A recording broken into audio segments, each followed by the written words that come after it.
Pound for Pound Sports Entertainment. Hit the like button, hit the subscribe button right now. If you have not subscribed to the channel, it's your host, F. Merritt. We're going to get to it like we always do. Once again, Terence Bud Crawford looks like he's going to be on the short end of the stick of certain situations at 154 pounds. Vergil Ortiz just took on his opponent, got dropped twice. A lot of people think he lost that fight. He ends up winning according to the judges. It is what it is. He moves on, right? The Zone, Oscar De La Hoya, Turki Al-Sheikh, they were talking about trying to make a Terence Bud Crawford fight against Vergil Ortiz next if Vergil Ortiz was to win. That's a big money fight. Turki wants to make it happen. Canelo doesn't want to fight Terence Crawford, so guess what? Who should be up next? Vergil Ortiz. Cool, great, awesome.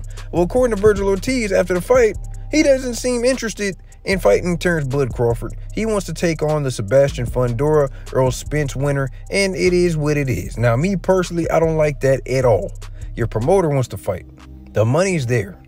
Make the fight with Terence Bud Crawford. But at the same time, I'm not surprised. Terence Bud Crawford is the most avoided boxer in the game. He literally seems like he is the boogeyman, not because of his fighting style, not because he's getting guys up out of there, not because he's winning undisputed in multiple weight classes, but because these guys that come out and say they want to fight him, when it comes time to fighting them, they don't want to fight him.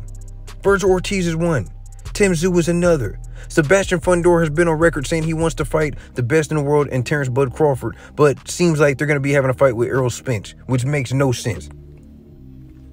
Jermell Charlo is another.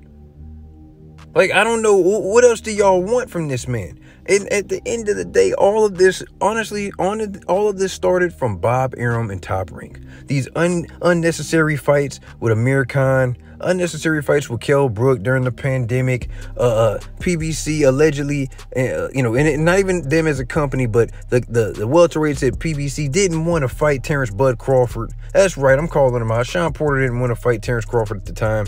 Errol Spence didn't want to fight Terence Bud Crawford at the time. Keith Thurman didn't want to fight Terence Bud Crawford at the time. All these guys prolonged and ultimately wasted everyone's time when it came to the welterweight division. Terence Bud Crawford ended up still getting the belts at 147 pounds regardless, despite all of the speed bumps, all of the traps, all of the bull crap. Like, I mean, let's be honest, even Bob Arum played a part in that. Like I said before, Bob Arum was the main person that said he stopped Manny Pacquiao from getting in the ring against Terence Crawford. He says, and I quote, "I didn't want to see Manny get hurt."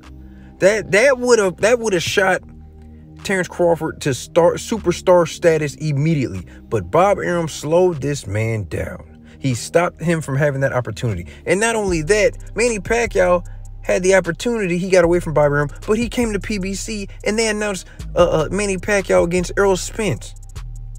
Errol Spence gets hurt. Manny Pacquiao takes on Ugas, late replacement. Everyone was pissed off. The numbers were horrible. And if you really think about that, I believe that was probably one of Fox's last events with PBC. Ultimately, that fight right there probably cost PBC an extension of a network deal with Fox. Let's be honest. That was the beginning of the downfall of PBC.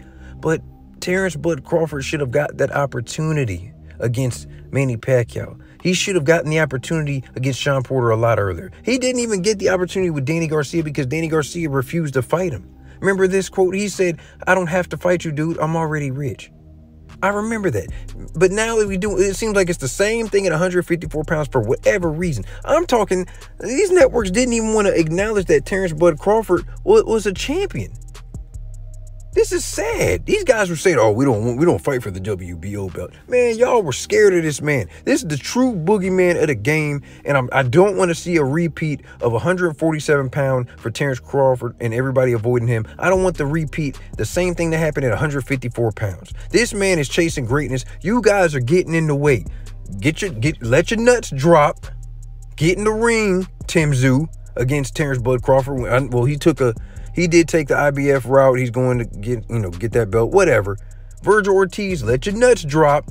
Go ahead and fight Terence Bud Crawford. You get a title shot and a big bag. There's no excuse. The money is there. Salute to Terence Bud Crawford. Keep doing your thing, big dog. Hit that like button. Hit the subscribe button. It's your host, F. Merritt, Pound for Pound Sports Entertainment. I'm out.